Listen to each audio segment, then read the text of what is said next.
Hi everyone, and welcome back. If you're here, that means you're ready to dive into part 2 of this alpha werewolf shifter romance audiobook. First of all, thank you so much for joining me on this journey. I'm so excited to continue sharing this story with you. Now, if you haven't seen part 1 yet, no worries. You can pause here, head down to the description, and start from the beginning. I've linked part 1 for a smooth continuation, so you won't miss a thing. Once you've caught up, you can jump right back into this video for part 2 of this werewolf shifter romance audiobook. And for those of you who've already watched part 1, welcome back. This is where things get even more exciting. So grab your favorite drink, settle in, and let's pick up right where we left off. Without further ado, let's continue the story of this werewolf shifter romance audiobook. Here's part 2. Chapter 7, Threads of the Past. The forest was quieter than usual. Like even the birds and squirrels knew something was brewing. I didn't plan to be this deep in the woods, but some pull I couldn't explain kept urging me forward. Great, I muttered to myself, ducking under a low-hanging branch. This is exactly how people end up in scary campfire stories, just following mysterious instincts into the woods. The pendant around my neck felt warm against my skin, pulsing faintly, like it was alive. Every so often, I caught glimpses of faint silver light through the trees, flickering just out of reach. Then I found it. The clearing opened up suddenly, and in the center stood a structure that could only be described as ancient. The forgotten shrine looked like it had been plucked straight out of a fantasy novel. Weathered stone pillars, tangled with vines, rose from a circular dais carved with intricate runes that shimmered faintly in the moonlight. Okay, I said aloud, stepping closer. Definitely not in the tourist guide. As I stepped onto the dais, the world seemed to shift. The air grew heavier, the light around me dimming until everything faded into darkness. And then the vision hit me. I wasn't in the forest anymore. I was standing in a grand hall, its walls lined with tapestries depicting wolves and moons. The air buzzed with energy, and around me were figures in flowing robes, their eyes glowing faintly. One of them stepped forward, a woman with the same pendant I wore around her neck. Her silver hair shimmered like moonlight, and her piercing eyes met mine with an intensity that made my heart race. "You are the healer," she said, her voice echoing like a melody. "The bond keeper. The one destined to unite and protect." "What?" I stammered, my voice sounding distant even to me. But before I could ask anything else, the scene dissolved, and I was back in the clearing, my knees hitting the stone dais as I gasped for air.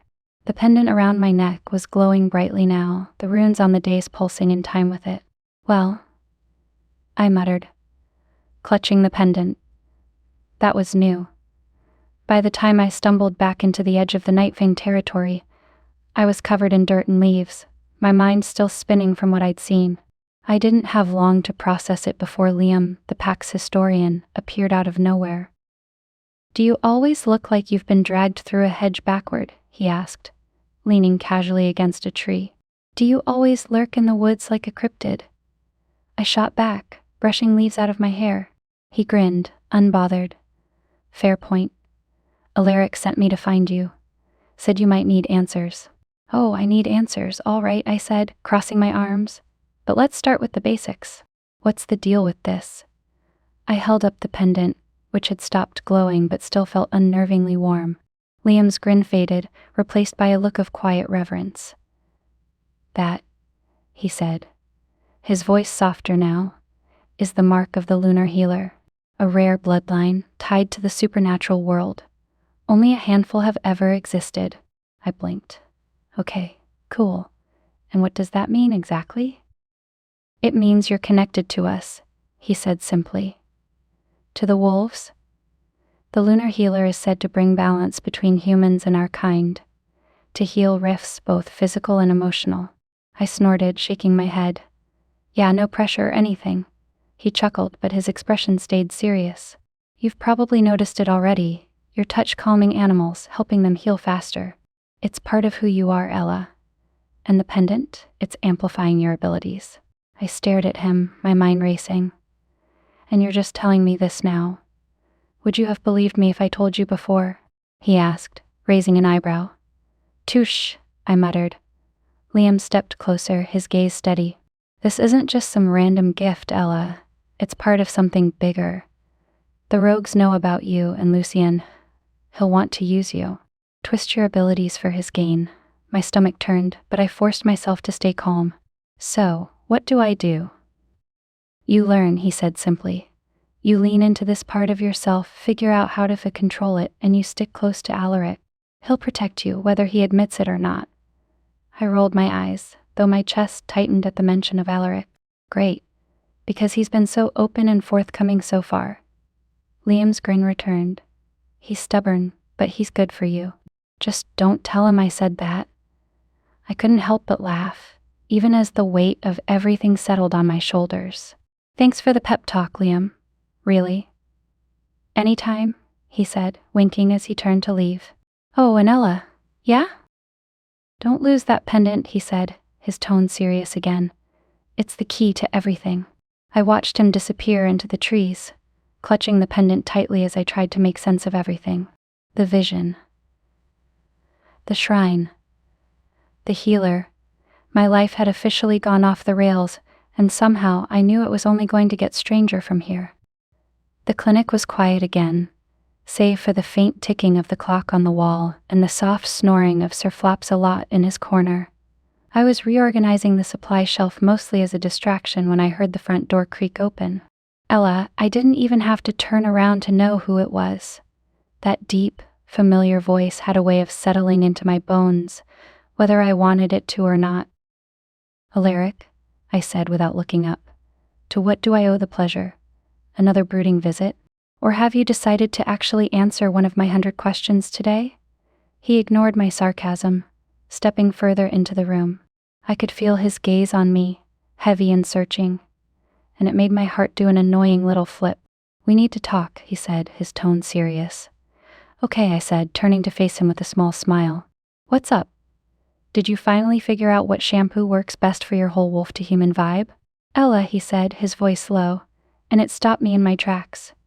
He looked different, less guarded, more raw.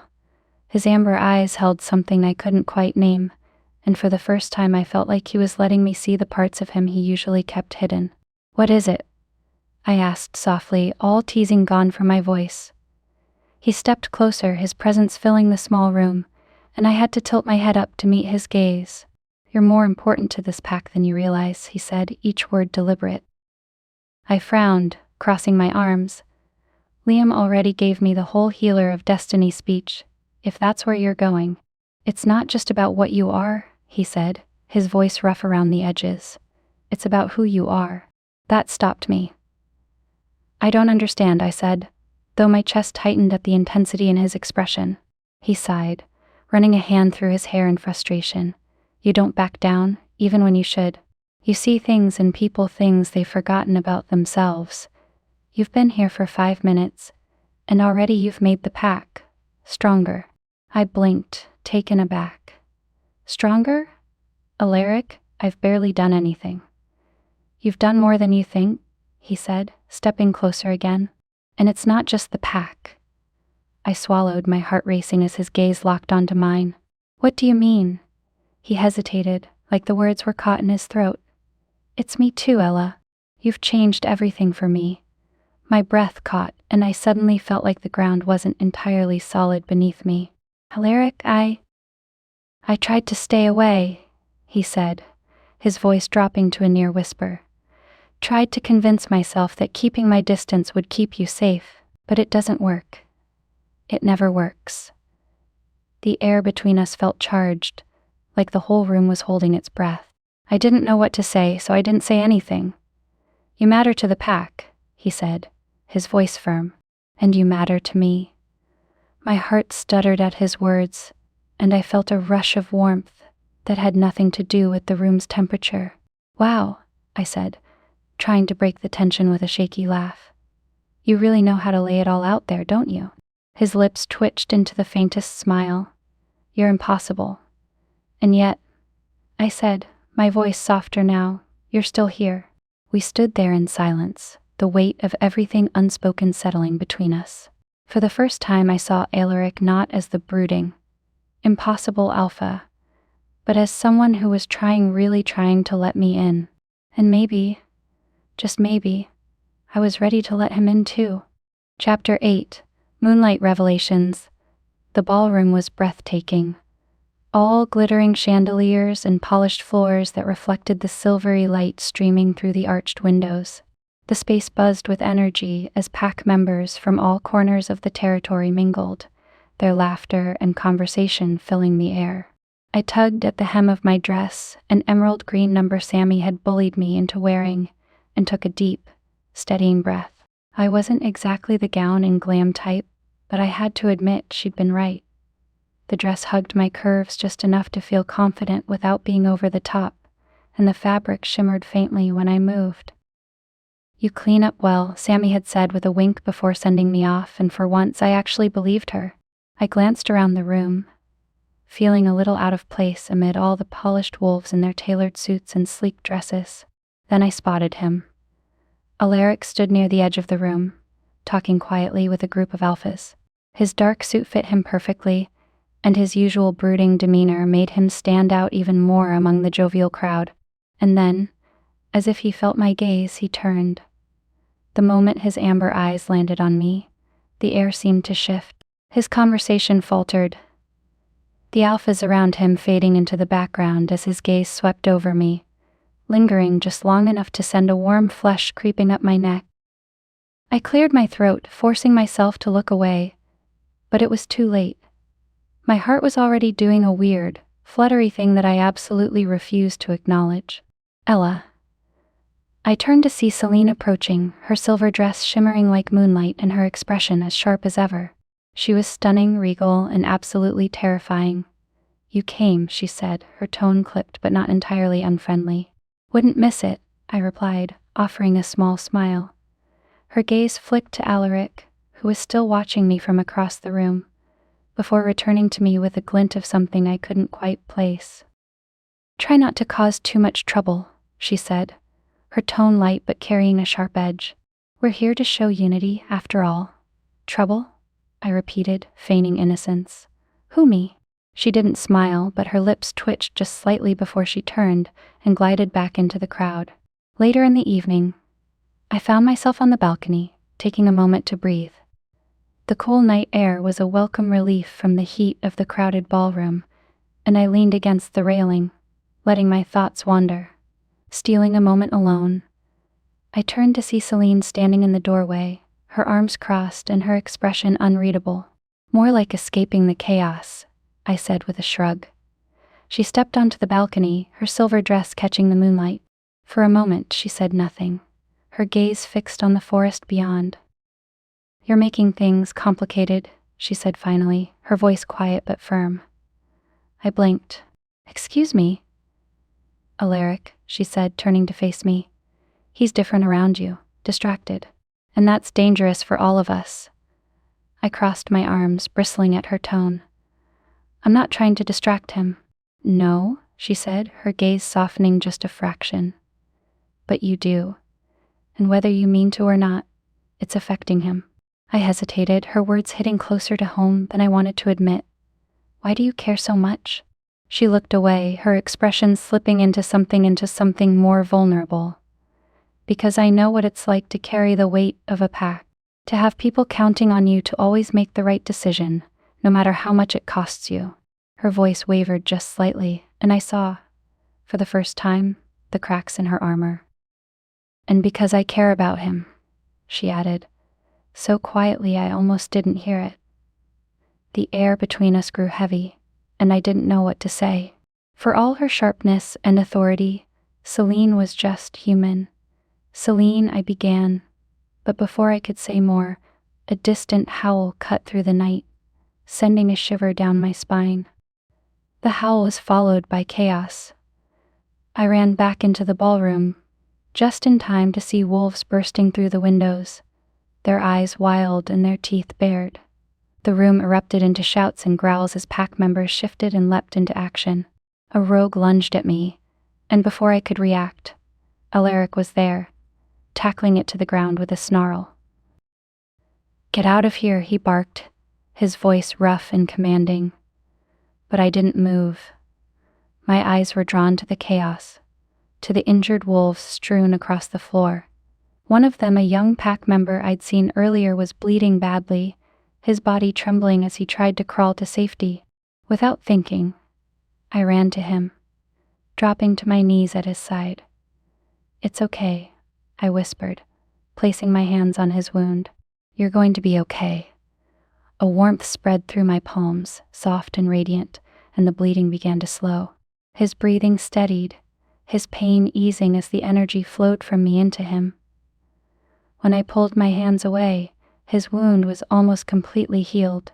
The room fell silent, the remaining rogues retreating as quickly as they'd come. All eyes were on me, including Alaric's, his expression a mix of awe and disbelief. I swallowed hard, my hands trembling as I stared at the young wolf. I didn't mean to."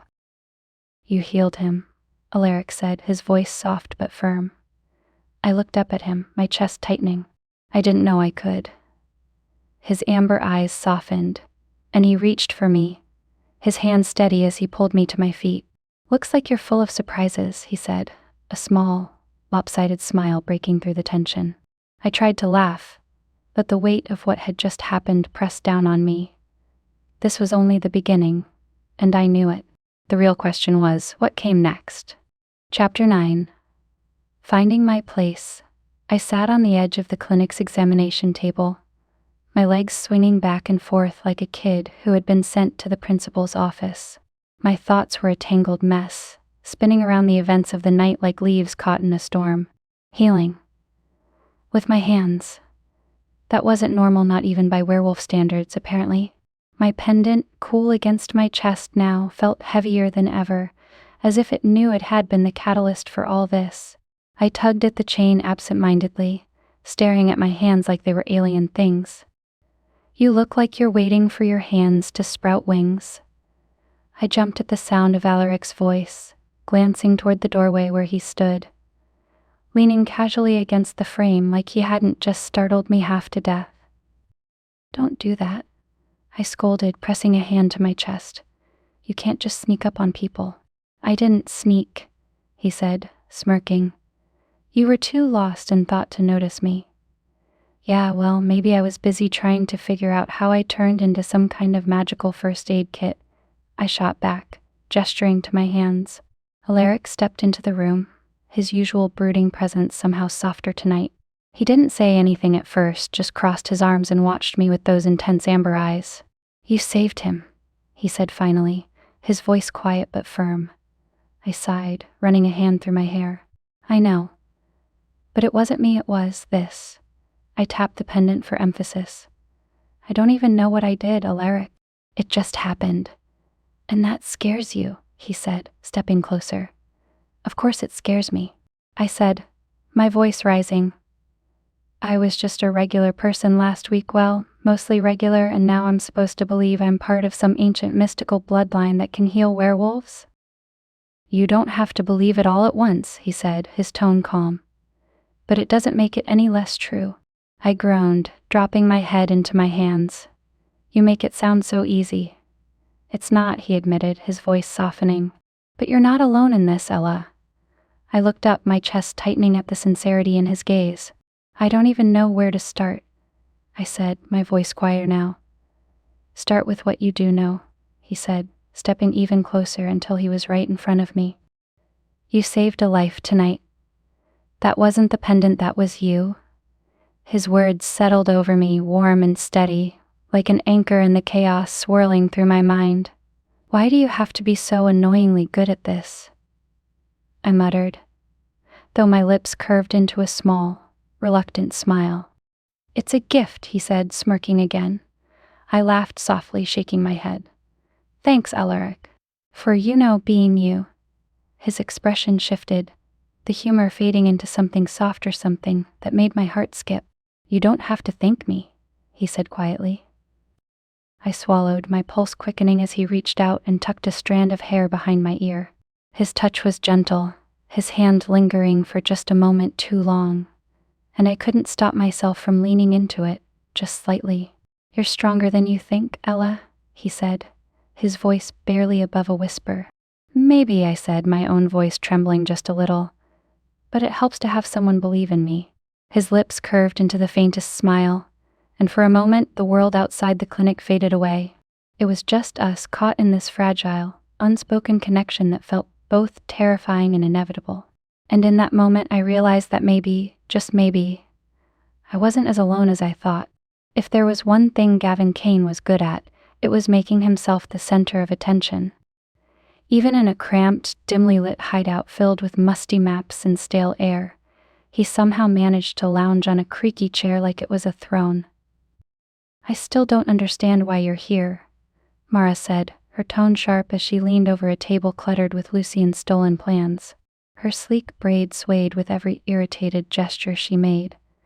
"Because I'm charming, resourceful, and incredibly helpful," Gavin replied, flashing a grin that could probably be seen in the dark. She shot him a withering look. "You're a distraction." "Distraction?" He placed a hand on his chest as if she'd mortally wounded him. "I prefer the term strategic asset." Mara rolled her eyes, muttering something under her breath that sounded suspiciously like liability. "Careful," Gavin teased, leaning forward. "If you keep glaring at me like that, I might start thinking you're impressed." "Impressed?" She scoffed, straightening to her full height and crossing her arms. "By what? Your ability to turn every sentence into a bad joke?" "Hey, humor is a vital part of strategy," Gavin said, leaning back with an easy smirk. "Keeps morale high, tensions low, and beautiful strategists entertained." Mara paused, her cheeks darkening just slightly before she turned back to the map. "Focus, Gavin. We're not here to exchange quips." "Could have fooled me," he murmured, standing and moving to her side. "So, what do we have?" "Anything juicy." She sighed but didn't push him away. "Lucian's forces are gathering near the eastern border. If we don't act fast, they'll gain control of the trade routes."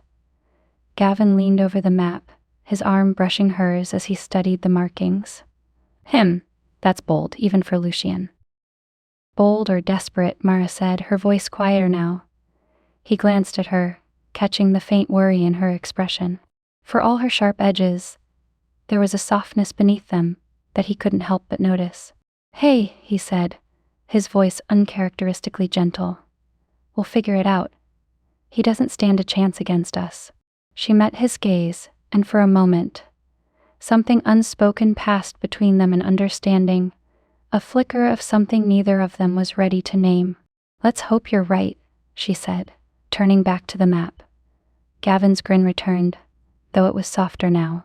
"I'm always right." "Haven't you figured that out yet?" Mara rolled her eyes again, but this time there was the faintest hint of a smile tugging at her lips. The night air was crisp and quiet, the kind of silence that made every sound feel louder. I was heading back to the clinic after a late-night walk, my thoughts still tangled in the events of the past few days. I should have known better. The moment I stepped into the clearing near the clinic, a chill ran down my spine. Something wasn't right. The shadows seemed darker, the air heavier, and the faint scent of smoke lingered in the breeze. "Ella."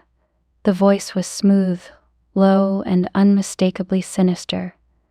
I froze, my heart pounding as Lucian Drake stepped out of the shadows, his amber eyes gleaming like molten gold. "You've been busy," he said, his lips curving into a predatory smile. "What do you want?" I asked, my voice steady despite the fear crawling up my spine. "Want?" He tilted his head, feigning innocence. "I want what's best for my kind, of course. And you, my dear healer, are the key to that."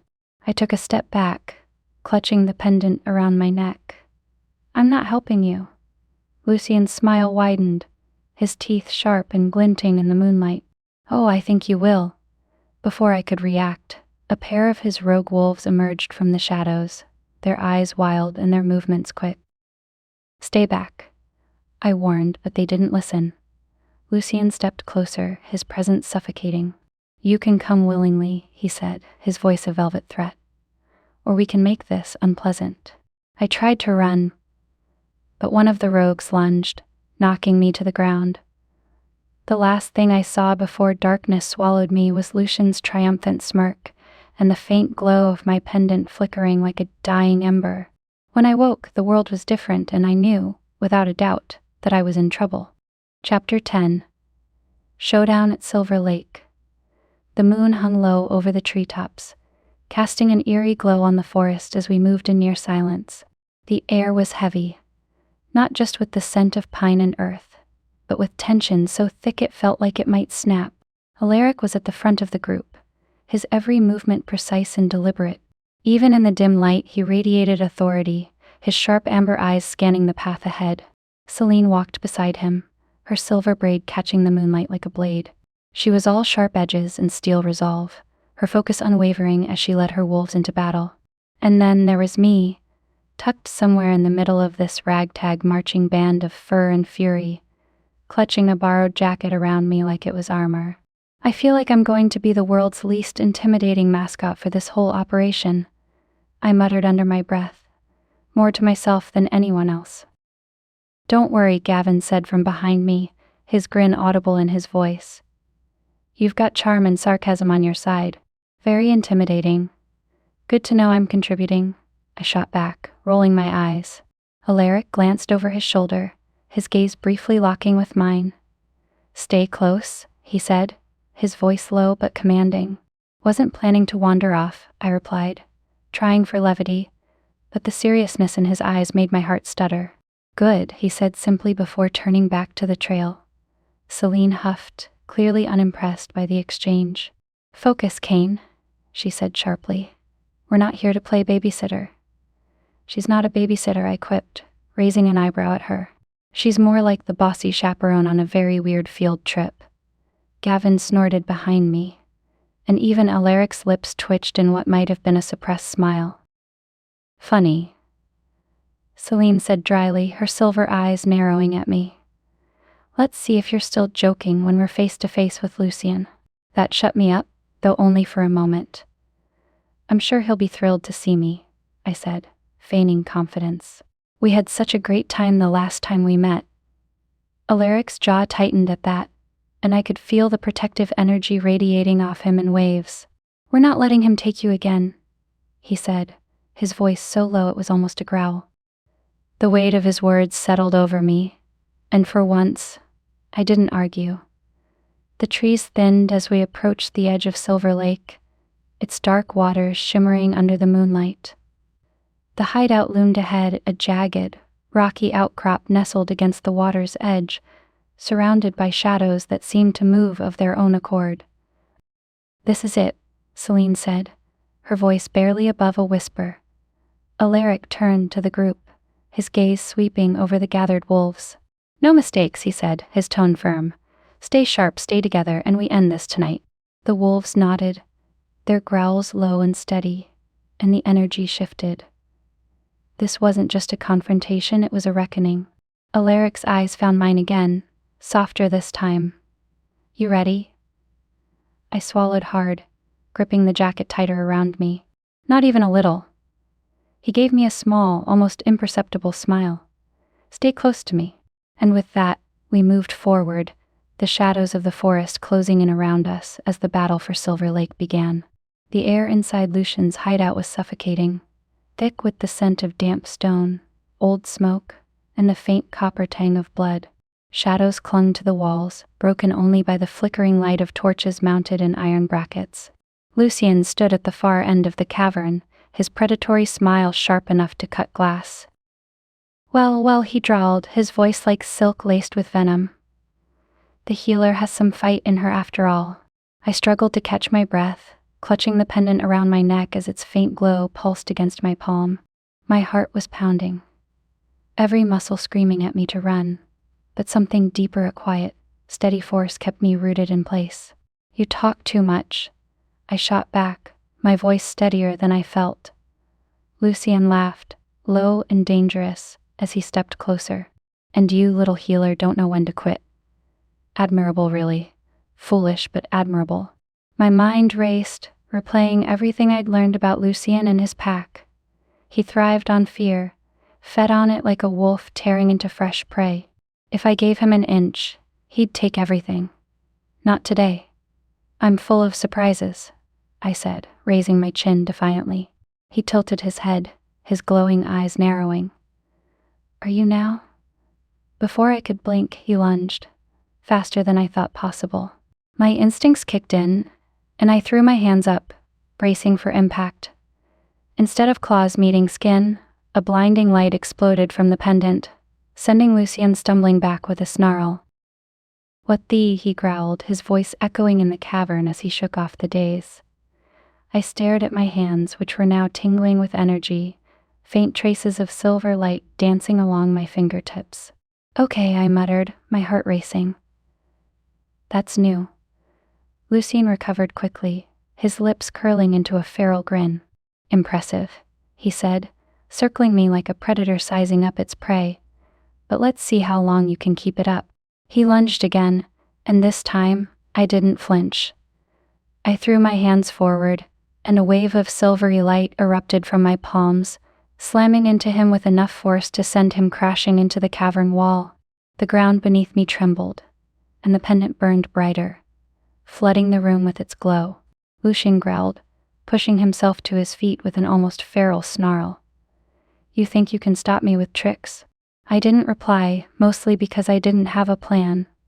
My body seemed to be moving on autopilot, the energy flowing through me, like it had been waiting for this moment all along.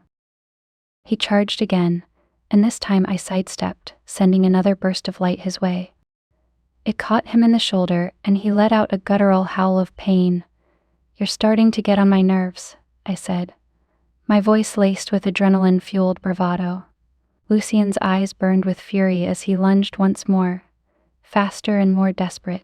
I braced myself, but instead of light, something deeper erupted from me, a pulse of energy that radiated outward like a shockwave. The cavern walls shook, chunks of stone falling from the ceiling as the force of it sent Lucien flying back. He hit the ground hard, groaning as the light faded, and the room fell into silence. I stood there, trembling, my hands still glowing faintly as I stared at the man who had been so untouchable just moments ago. Lucien pushed himself onto his elbows, his amber eyes wide with disbelief. What are you? He rasped. I took a shaky step forward, my voice steadier than I expected. I'm the healer, I said, the words carrying a weight I hadn't felt before. And you just picked the wrong fight. His growl was weak, his body slumping back as his rogues, realizing their leader was down, scattered like shadows in the light. Alaric's voice echoed from the entrance, cutting through the silence. Ella. I turned to see him rushing toward me, his amber eyes wild with concern. His gaze darted between me and Lucien, taking in the scene. Are you okay? He asked, his hands gripping my shoulders as if to anchor me. I'm fine, I said, though my legs were shaking, and I felt like I might collapse. But Lucien isn't. Alaric glanced at the fallen rogue leader, his expression hardening. We'll deal with him, he said firmly, pulling me into a brief, grounding hug. You did good, Ella. I nodded, the adrenaline finally starting to wear off as the reality of what had just happened sank in. I wasn't just part of this world anymore, I was a force within it. And for better or worse, nothing would ever be the same. The cavern was chaos. Growls and snarls echoed off the walls, mingling with the clash of claws against stone and the occasional yelp of pain. The air smelled like smoke and desperation, and my heartbeat pounded in my ears as I tried to keep up with Alaric. Ella. Alaric shouted, his voice cutting through the noise as he fended off one of Lucien's rogue wolves. Stay behind me. Not a chance. I yelled back, dodging a lunge from another wolf and planting my boot squarely in its side. It wasn't the most graceful move, but it sent the rogue skidding across the floor, giving me a moment to catch my breath. Alaric growled at me, not the wolves, as he swiped his claws at another attacker. I mean it, Ella?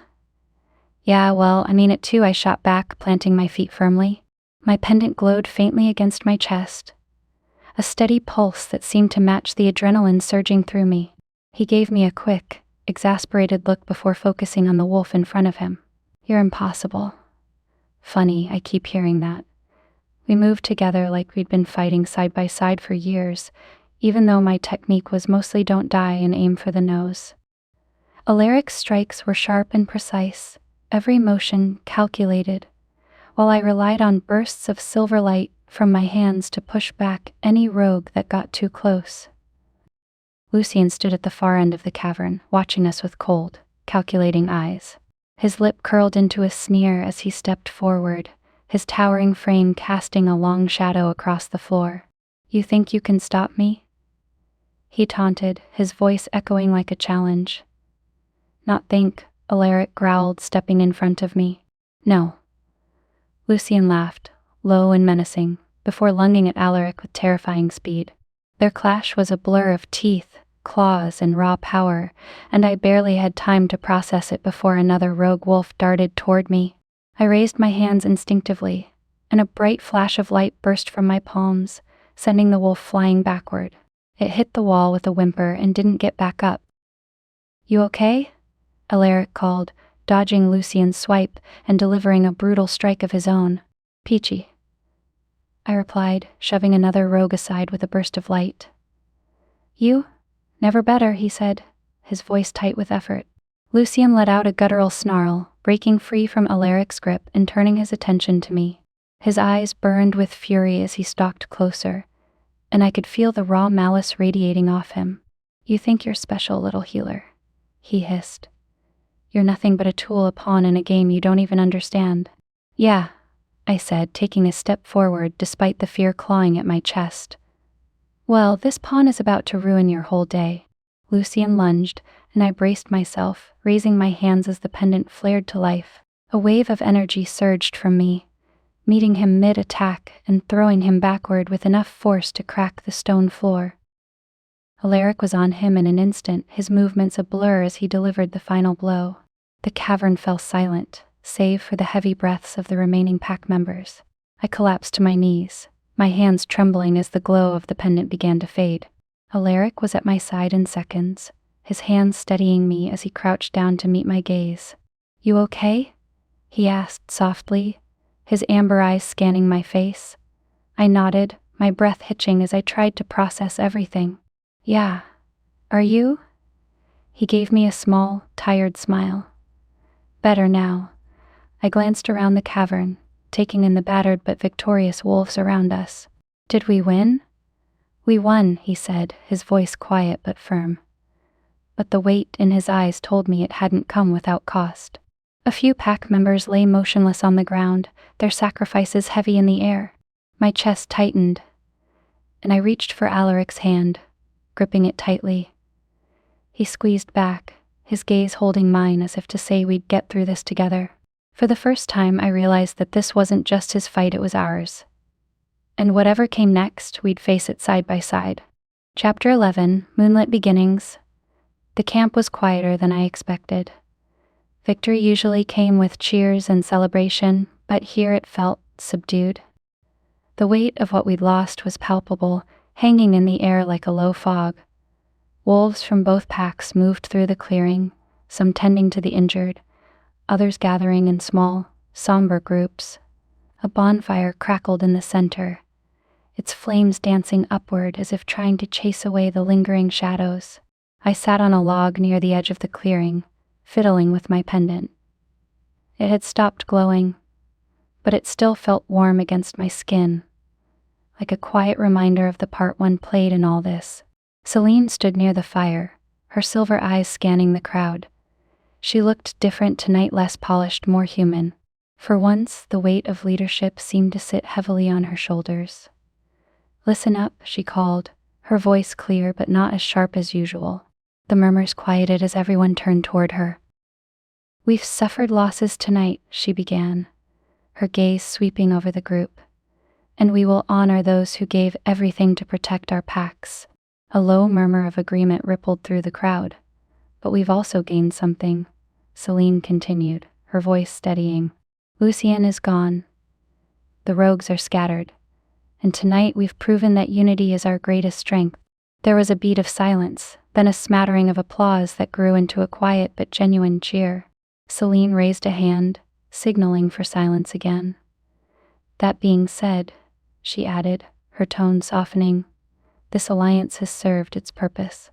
There's no longer a need for formal ties between our packs." The crowd shifted uneasily, but no one protested.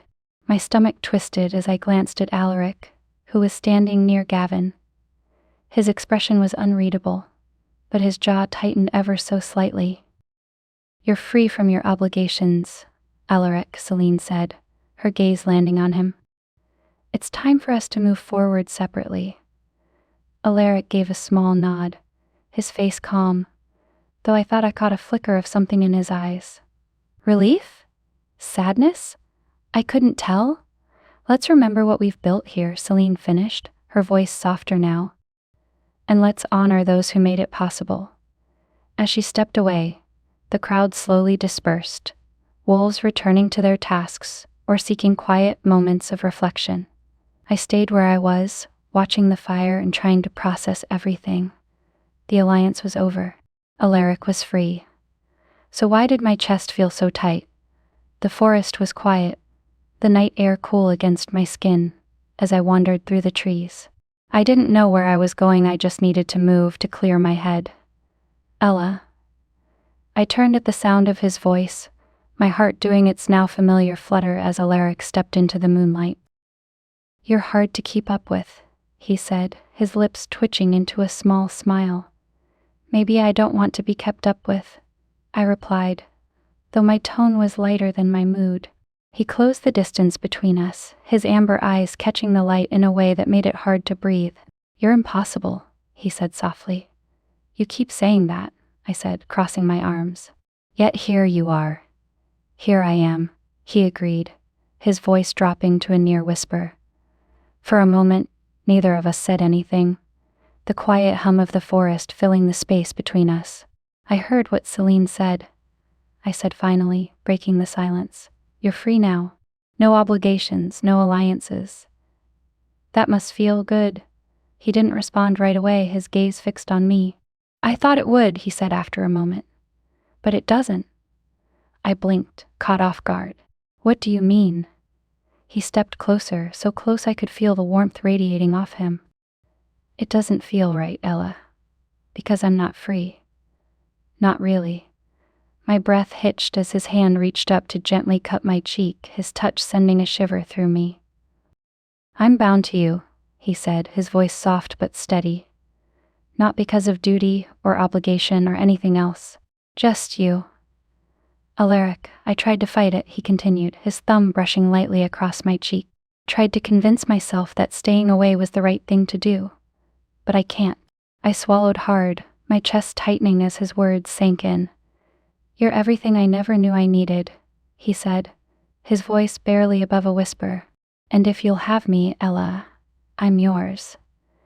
The world seemed to tilt, the weight of his confession settling over me like a warm, steady glow. I didn't trust my voice, so I let my actions speak instead. I reached up, wrapping my arms around his neck and pulling him into a kiss that felt like every unanswered question falling into place. His arms tightened around me, holding me as if he was afraid I might disappear. The kiss was soft but electric, a promise wrapped in moonlight. When we finally broke apart, he rested his forehead against mine, his breath warm against my skin. "I love you," he said quietly, the words like a vow. I smiled, my heart full in a way I hadn't thought possible. "I love you too, Alaric." And under the light of the moon, we stood together, no longer two separate paths but one. I found Celine standing at the edge of the clearing, her silhouette outlined against the faint glow of dawn. She was staring out at the forest, her silver braids swaying slightly in the cool breeze. For once, she didn't look like a commander or a queen, she just looked human. "Thinking about running away?" I teased, stepping up beside her. She didn't look at me, but I caught the faintest curve of her lips. "Don't tempt me," she said, her tone light but carrying that familiar edge. I tilted my head, studying her profile.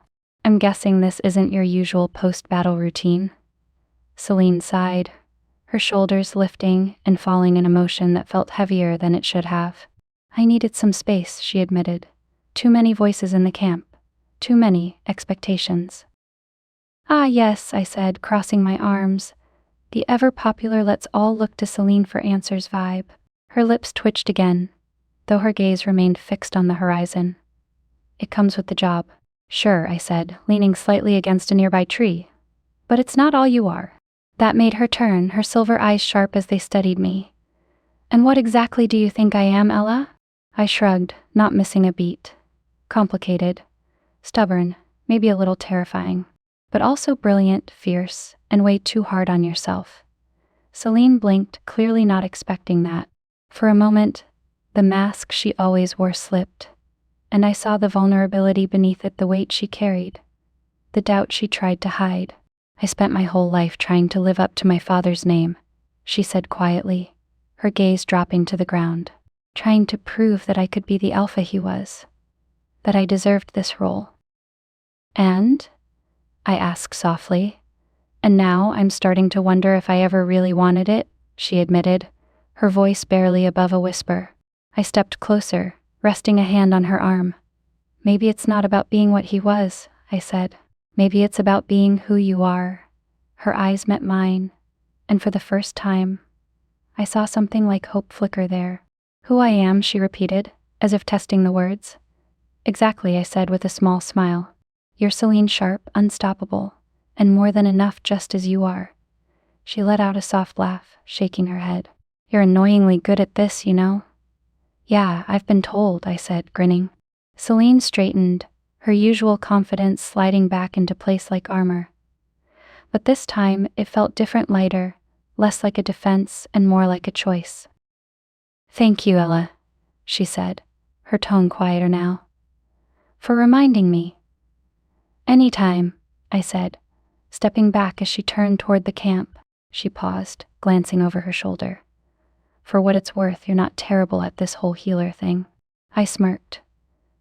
Coming from you, I'll take that as the highest compliment. She rolled her eyes, but there was a genuine warmth in her expression as she disappeared into the trees. I watched her go, a strange sense of pride blooming in my chest. Celine wasn't just an alpha or a leader, she was someone who could reshape her own story, and I couldn't wait to see what she'd do next. Chapter 12. New Beginnings. The morning sunlight streamed through the clinic windows, painting everything in warm gold and soft shadows. It was one of those rare, perfect mornings when the world felt quiet and full of possibility.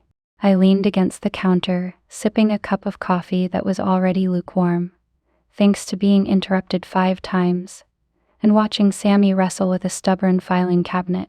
Why does this thing hate me? She grumbled, yanking on the handle as if sheer determination would bend it to her will. It probably senses your chaotic energy, I said, taking another sip. Sammy shot me a glare. You think you're funny, don't you? I know I'm funny, I replied, flashing her a grin. The clinic had changed a lot in the past few weeks. What used to be a modest little animal care center was now a bustling hub for both humans and werewolves. The waiting room had a subtle but unmistakable vibe shift. Standard pet carriers sat next to crates that occasionally emitted low growls, and the occasional wolf tail wagged enthusiastically beside a patient's chair. It was chaos, but it was mine. The bell above the door jingled, and I looked up to see Mara strolling in, looking as composed and radiant as ever. Do you ever take a day off? I teased, setting my mug down. Do you? She shot back, arching an elegant eyebrow. Touche, I said, waving her in.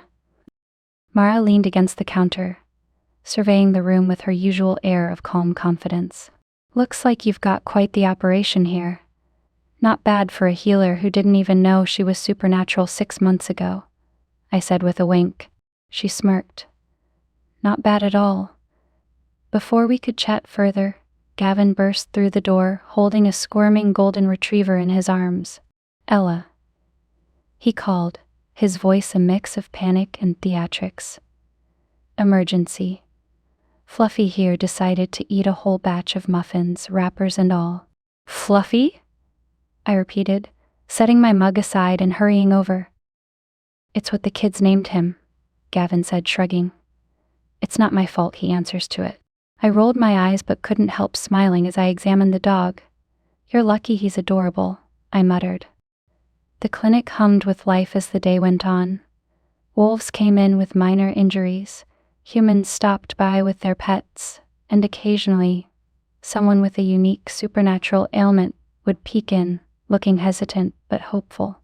And somehow it worked. By lunchtime I was sitting on the porch, taking a rare moment to myself. The forest stretched out before me, its soft rustling like a gentle reminder of how far I'd come. You look like you're actually enjoying yourself. I glanced over to see Alaric leaning against the doorway, his amber eyes warm as he watched me. Don't sound so surprised, I said, patting the spot next to me.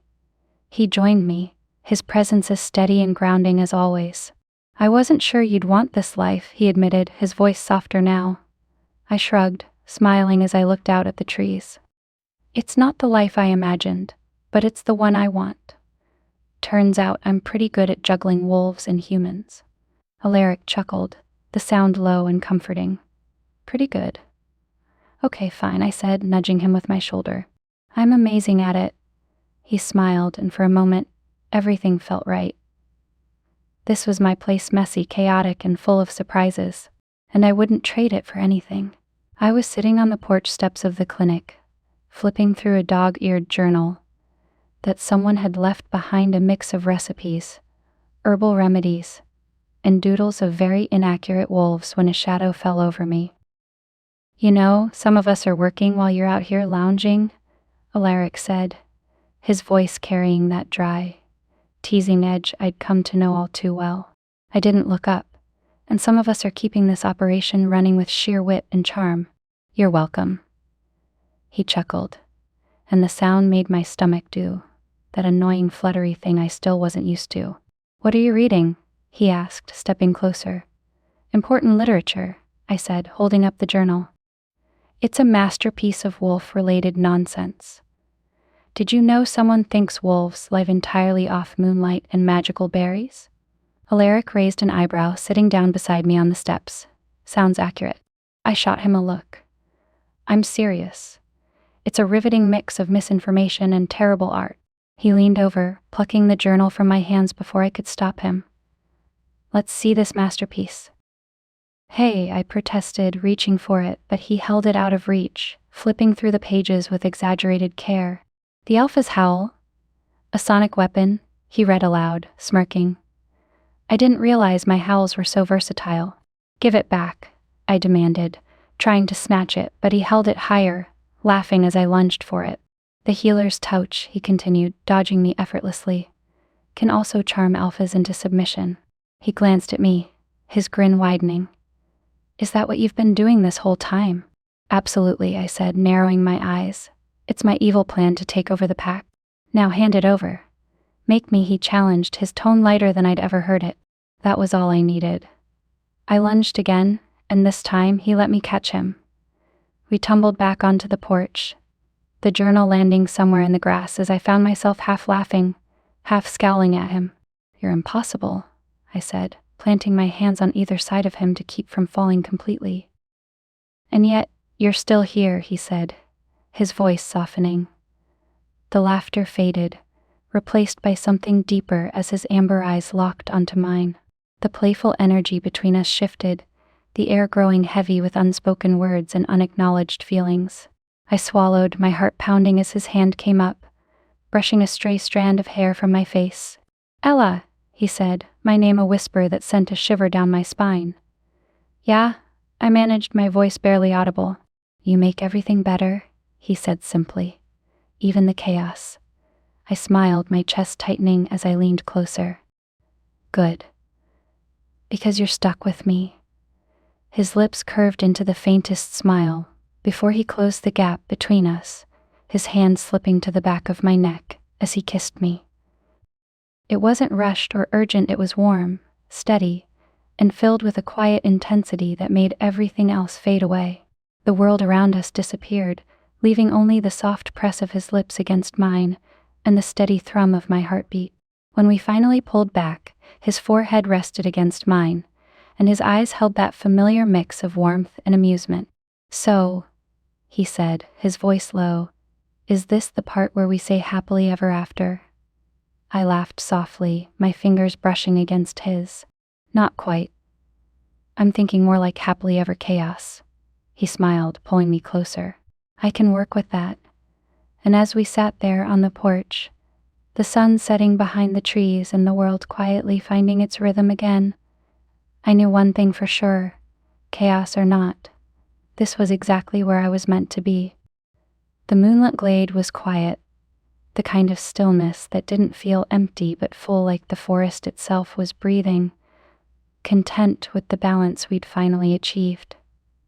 The grass shimmered faintly under the light of the full moon, and a soft breeze carried the mingled scents of pine and earth and something faintly floral I couldn't quite name. I stood at the edge of the clearing, leaning against a tree as I watched wolves from both packs mingle, their tension finally easing after what felt like a lifetime of conflict. It was surreal, seeing them laugh together, share stories, and just be. "Not bad," Alaric said, appearing beside me like he had a knack for doing. I glanced at him, my lips curving into a small smile. "You mean the peace, or my unparalleled ability to mediate between supernatural beings?" He chuckled softly, the sound low and warm. "Both. But mostly the peace. You did good, Ella." "I had help," I said, bumping his shoulder lightly with mine. His amber eyes softened as he looked at me, and for a moment the world around us seemed to fall away. "You're too modest," he said. "Without you, none of this would have happened." I rolled my eyes, though my heart swelled at his words. "Careful, Alaric. Compliments like that might make me think you're going soft." "Only for you," he said, his voice teasing but his gaze sincere. I turned back to the clearing, trying to hide the smile that tugged at my lips. The wolves were gathered around a bonfire now, the flames crackling and casting dancing shadows across the glade. Celine stood near the center, her posture as regal as ever, but there was a softness to her expression that hadn't been there before. "Think she's finally going to let herself relax?" I asked, nodding toward Celine. "She deserves to," Alaric said. "We all do." The moon climbed higher, bathing the glade in silver light. The sound of laughter and howls filled the air, mingling with the rustling of the trees and the faint chirping of crickets. I let out a content sigh, leaning into Alaric as his arm slipped around my shoulders. "It's nice," I said softly. "This, all of it." "It is," he agreed, his voice just as quiet. "And it's because of you." I tilted my head to look up at him, raising an eyebrow. "You keep saying that like I single-handedly fixed the world." He smiled, his amber eyes gleaming in the moonlight. "You didn't fix the world, Ella. You made it better." My cheeks warmed, but before I could come up with a clever retort, he leaned down and kissed my forehead, his touch as gentle as the breeze that rustled through the trees. We stood there in silence, watching the packs that had once been divided now sharing the same space in harmony. The glade felt alive, not with tension but with hope, and for the first time I truly believed that peace was possible. The moon hung high above us, a silent witness to the moment, and as its light washed over the glade, I couldn't help but feel like we were exactly where we were meant to be, ready to head back. Alaric asked after a while, his voice breaking the comfortable silence. "Not yet," I said, leaning my head against his shoulder. "Just a little longer." And as we stood there, wrapped in the quiet magic of the moonlit glade, I knew that this was just the beginning of something extraordinary.